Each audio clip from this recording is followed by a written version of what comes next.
Hello and welcome to all of you. देखिए इस video में हम लोग पढ़ेंगे मैट्रिक्स चैप्टर के बारे में, जो कि क्लास 12th बोर्ड एग्जामिनेशन 2024 के लिए मोस्ट इंपॉर्टेंट टॉपिक होगा।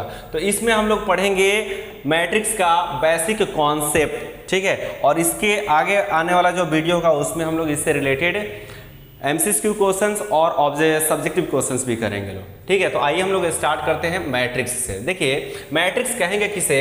A rectangular array of mn numbers in the form of m horizontal lines and n vertical lines called a matrix of order m by n, ठीक है। अब देखिए एक बात ध्यान रखिएगा, जो भी इसमें हॉरिजेंटल लाइंस होगा, इस हॉरिजेंटल लाइंस को आप क्या बोलिएगा? तो रो बोलना है, ठीक है। और जो भी वर्टिकल लाइन होगा उसको क्या बोलना है? तो कॉलम बोलना है। क्या बोलना है? कॉलम। एक बात ध्यान रखिएगा ये बात कि रो को m से डिनोट करेंगे और कॉलम को किस से डिनोट करना है? n से डिनोट करना है। जैसे यहाँ पर देखिए मैं बिग ब्रैकेट के अंडर में यहाँ पे कुछ नंबर्स लिख रहा हूँ, जैसे 2 3 4 5 6 7 लिखा हूँ। पूछा जाए क्या ये एक मैट्रिक्स है, तो देख रहे हैं कि बिग ब्रैकेट के अंडर में बहुत सारे नंबर्स को इसमें अरेंज किया गया है, ठीक है। और ये जो नंबर्स अरेंज किया गया है इसको रो और कॉलम के फॉर्म में अरेंज किया गया है। रो किसको बोलेंगे? जो हॉरिजॉन्टल लाइन होगा। देखिए यहाँ पे ये फर्स्ट रो और ये सेकंड रो हो गया, और ये फर्स्ट कॉलम, सेकंड कॉलम और ये थर्ड कॉलम हुआ। यानी कि यहाँ पे जो मैट्रिक्स बनाया गया है, इस मैट्रिक्स में 2 रो है और 3 कॉलम है। अब देखिए इस नंबर ऑफ रो और नंबर ऑफ कॉलम के हेल्प से किसी भी मैट्रिक्स का हम लोग ऑर्डर बताते हैं। क्या बताते हैं? ऑर्डर बताते हैं। ऑर्डर कैसे बताना है? तो m by n के फॉर्म में बताना है। इसमें पूछा जाए कि नंबर ऑफ रो कितना है, तो देखिए ये फर्स्ट रो और ये सेकंड रो, यानी कि m का वैल्यू हो जाएगा इसमें 2। नंबर ऑफ कॉलम कितना है? यानी कि कॉलम देखिए फर्स्ट, सेकंड और ये थर्ड, यानी कि 3 कॉलम्स है।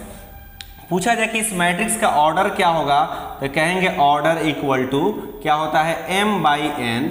m का वैल्यू कितना है? तो 2 है, और n का वैल्यू कितना है? 3। तो कहेंगे इस मैट्रिक्स का ऑर्डर होगा 2 by 3।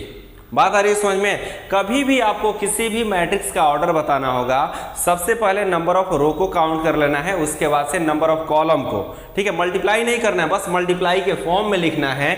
और इसको पढ़ना है कैसे? तो पढ़ेंगे 2 by 3। 2 into 3 नहीं पढ़ना है।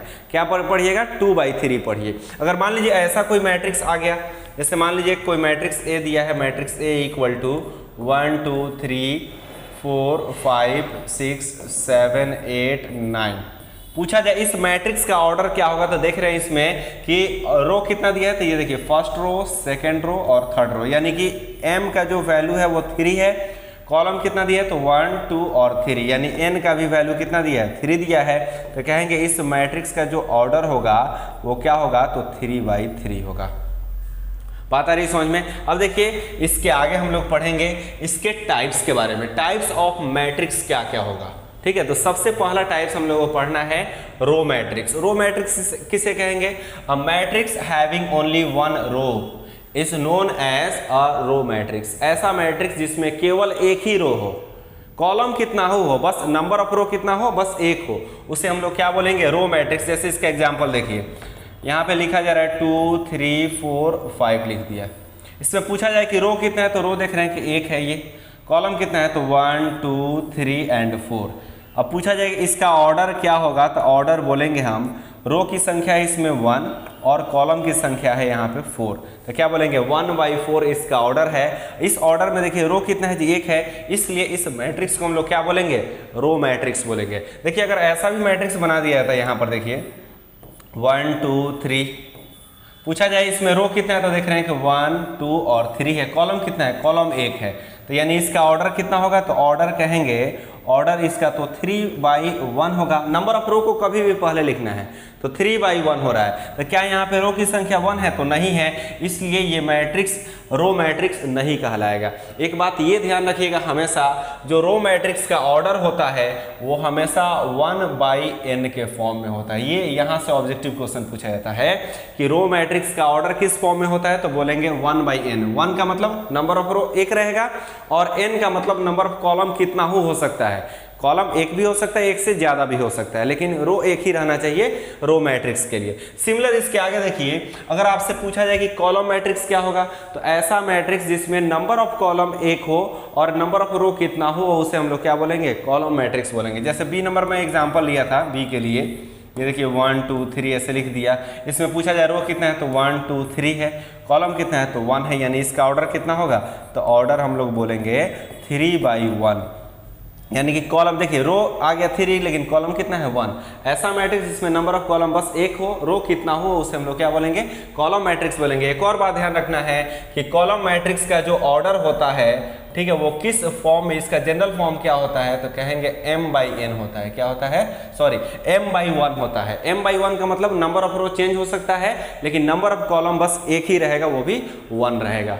बात आ रही है समझ में। इसके आगे देखिए थर्ड टाइप्स के लिए हम लोग देखेंगे। थर्ड टाइप्स में क्या है, जीरो और नल मैट्रिक्स इसे कहेंगे। A matrix each of whose elements is zero is called a zero और नल मैट्रिक्स। ऐसा मैट्रिक्स जिसका हर एक एलिमेंट जीरो हो। जैसे मान लीजिए यहाँ पे एक मैं मैट्रिक्स लिख रहा हूँ, ये 0 0 0 0 0 0, इसका हर एक एलिमेंट्स जीरो है, तो इस मैट्रिक्स को हम लोग क्या बोलेंगे, जीरो मैट्रिक्स बोलेंगे। और एक बात ध्यान रखना है, जीरो मैट्रिक्स का वैल्यू जीरो के इक्वल होता है। जीरो मैट्रिक्स का वैल्यू जीरो के इक्वल। जैसे मान लीजिए ये b = 0 0 0 लिख दिया गया, तो यानी कि इसका वैल्यू क्या होगा, जीरो के इक्वल ही होगा। बात है समझ में। ऐसा मैट्रिक्स जिसका हर एक एलिमेंट 0 0 हो, उसे हम लोग जीरो या नल मैट्रिक्स के नाम से जानेंगे लोग। इसके आगे देखिए टाइप्स नंबर 4, स्क्वायर मैट्रिक्स किसे कहेंगे, a matrix having the same number of rose and columns is called a square matrix. ऐसा मैट्रिक्स जिसमें नंबर ऑफ रो और नंबर ऑफ कॉलम दोनों सेम हो, यानी जितना रो हो उतना ही कॉलम हो। जैसे इसका एग्जांपल देखिए, जैसे मैट्रिक्स A = यहाँ पे माना जा रहा है 1 2 3 4।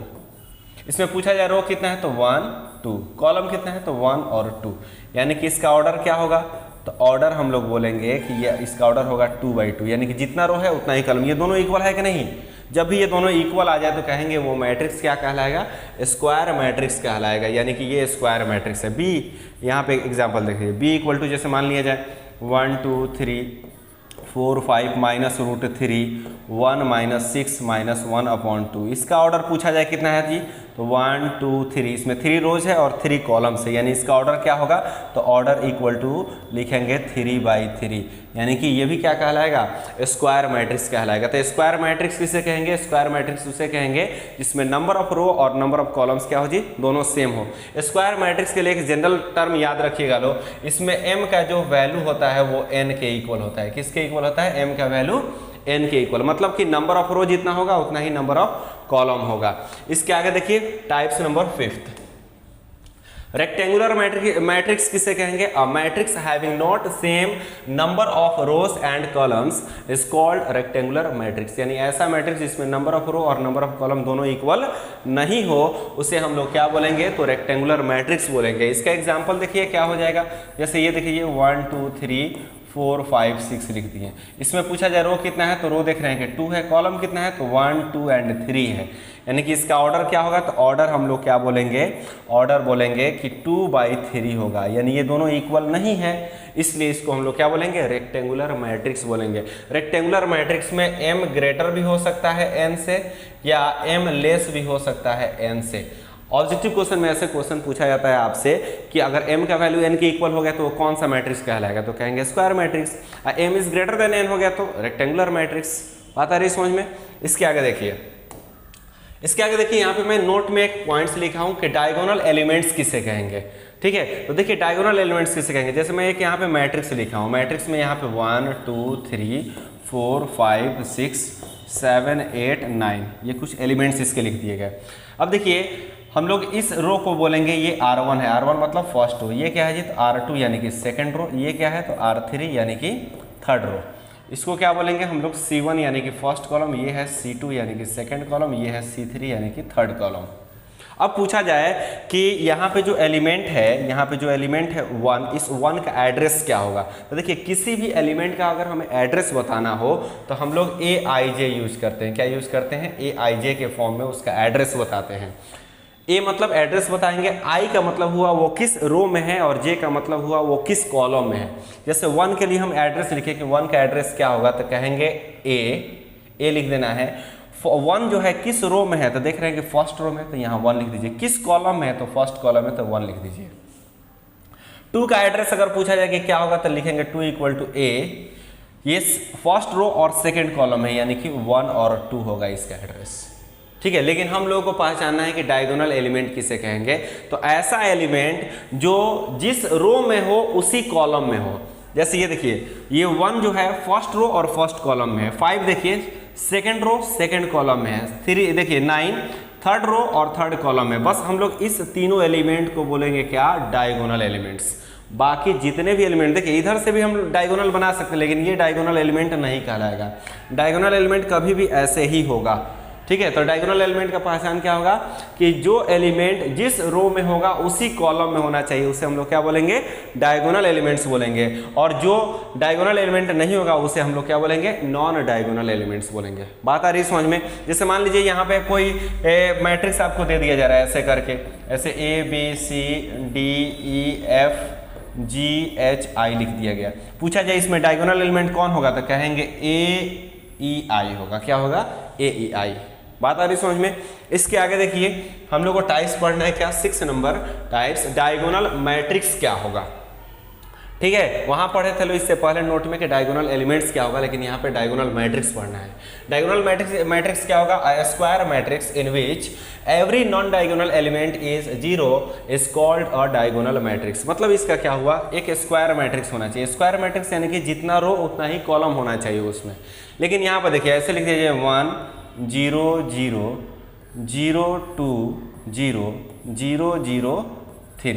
देखिए डायगोनल एलिमेंट कितना हो, लेकिन अगर नॉन डायगोनल एलिमेंट 0 0 दिया, जैसे ये हो गया डायगोनल एलिमेंट, लेकिन नॉन डायगोनल एलिमेंट देखिए सब 0 है, तो इस मैट्रिक्स को हम लोग बोलेंगे डायगोनल मैट्रिक्स। क्या बोलेंगे जी, डायगोनल मैट्रिक्स। यानी कि डायगोनल मैट्रिक्स होने के लिए डायगोनल एलिमेंट कुछ भी हो, जैसे ये भी हो सकता है, ये देखिए -1 0 0 0 -1 0 0 0 -1, ये सब एक जैसा भी हो सकता है, लेकिन नॉन डायगोनल क्या होना चाहिए, 0 ही होना चाहिए। तब इस मैट्रिक्स को हम लोग क्या बोलेंगे, इस मैट्रिक्स को क्या बोलेंगे, तो डायगोनल मैट्रिक्स बोलेंगे। डायगोनल मैट्रिक्स में डायगोनल एलिमेंट कुछ होना चाहिए, लेकिन नॉन डायगोनल क्या होना चाहिए, तो 0 0 होना चाहिए। इसके अलावा देखिए टाइप्स नंबर 7, स्केलर मैट्रिक्स किसे कहेंगे, a square matrix in which every non diagonal element is 0 and all diagonal elements are equal is known as a scalar matrix। Scalar matrix किसे कहेंगे, तो क्या चाहिए जी, ऐसा मैट्रिक्स जिसका डायगोनल एलिमेंट सेम हो। इसलिए देख लीजिए यहाँ 2 लिख दिए, तो यहाँ पर भी डायगोनल यहाँ पर क्या होना चाहिए, 2 2 होना चाहिए। ये देखिए -1 0 0 0 -1 0 0 0 -1, ये डायगोनल एलिमेंट अगर सेम है, डायगोनल एलिमेंट सेम है, तो इस तरह के मैट्रिक्स को हम लोग क्या बोलेंगे, स्केलर मैट्रिक्स बोलेंगे। लेकिन डायगोनल मैट्रिक्स और इसमें फ़र्क क्या है जी, तो डायगोनल एलिमेंट में ये अलग अलग भी हो सकता है, डायगोनल एलिमेंट सेम भी हो सकता है, लेकिन स्केलर मैट्रिक्स में सेम ही होना चाहिए डायगोनल एलिमेंट्स। समझ में आ रही है बात। ये 2 2 भी हो सकता है, ये -1 1 भी है, ये 1 1 भी हो सकता है, ये 1 0 0 0 1 0 0 0 1, ये 1 1 भी हो सकता है, -1 1 भी हो सकता है, 2 2 भी हो सकता है, √3 भी हो सकता है। किसमें, स्केलर मैट्रिक्स में। स्केलर मैट्रिक्स में डायगोनल एलिमेंट सेम होना चाहिए और नॉन डायगोनल एलिमेंट 0 0 होना चाहिए। इसके आगे देखिए यूनिट और आइडेंटिटी मैट्रिक्स, ये मोस्ट इंपॉर्टेंट है। ठीक है, ये देखिए अ square matrix in which every non diagonal element is 0, जितने भी नॉन डायगोनल एलिमेंट होगा वो 0 होना चाहिए, and every diagonal element is 1। इसमें कंपलसरी है कि डायगोनल एलिमेंट 1 ही रहना चाहिए। देखिए इससे पहले वाला जो स्केलर मैट्रिक्स था उसमें बस इक्वल रहना चाहिए डायगोनल एलिमेंट, यानी 1 1 भी हो सकता था, 2 2 भी हो सकता था, 3 3 भी हो सकता था। ठीक है, लेकिन यहाँ पे कंपलसरी है कि 1 1 ही रहेगा। जैसे ये देखिए 1 0 0 0 1 0 0 0 1, ये 1 1 है, ठीक है, इसलिए इसको यूनिट या आइडेंटिटी मैट्रिक्स बोलेंगे। लेकिन इससे पहले स्केलर में क्या था, यहाँ पे 1 1 भी हो सकता है, 2 2 भी हो सकता है, 3 3 भी हो सकता है। इसका मतलब ये हम बोल सकते हैं कि जो यूनिट मैट्रिक्स होता है उसको हम लोग डायगोनल मैट्रिक्स, उसको हम लोग स्केलर मैट्रिक्स भी बोल सकते हैं, बात है। लेकिन एवरी स्केलर मैट्रिक्स को हम लोग डायगोनल मैट्रिक्स नहीं बोल सकते हैं। अब एक बात ध्यान रखिए, ये 2x2 के फॉर्म में भी देखिए कभी भी स्क्वायर मैट्रिक्स ये होना चाहिए, ऐसा भी हो सकता है 1 0 0 1। अब एक बात ध्यान रखिएगा, यूनिट या आइडेंटिटी मैट्रिक्स को हम लोग डिनोट करते हैं, इट इज, यहां लिख दे रहा हूं, it is denoted by I या आई एन। किससे डिनोट किया जाता है, आई या आई एन से डिनोट किया जाता है। जैसे इसको हम लोग क्या लिख सकते हैं, आई लिख सकते हैं, आई मतलब आइडेंटिटी मैट्रिक्स, इसको भी क्या लिख सकते हैं, आई लिख सकते हैं। और ये आई एन का मतलब क्या हुआ, यानी कि ये देखिए ये 3x3 का आइडेंटिटी मैट्रिक्स है, इसलिए इसको हम लोग I3 भी लिख सकते हैं। I3 मतलब 3x3 का आइडेंटिटी मैट्रिक्स। ये 2x2 के फॉर्म में ये आइडेंटिटी मैट्रिक्स है, इसलिए इसको हम लोग क्या लिख सकते हैं, I2 लिख सकते हैं। I2 लिखिए या केवल I लिखिए, कहीं I2 लिखा होगा इसका मतलब ये हुआ कि ये 2x2 का आइडेंटिटी मैट्रिक्स है। और आइडेंटिटी मैट्रिक्स का जो डायगोनल एलिमेंट होता है वो हमेशा 1 1 होता है और नॉन डायगोनल एलिमेंट 0 होता है। और एक बात ध्यान रखना है, नोट में एक और बात ध्यान रखना है, इसका वैल्यू पूछा जाए आपसे कि वैल्यू क्या होगा, तो वैल्यू ऑफ आइडेंटिटी मैट्रिक्स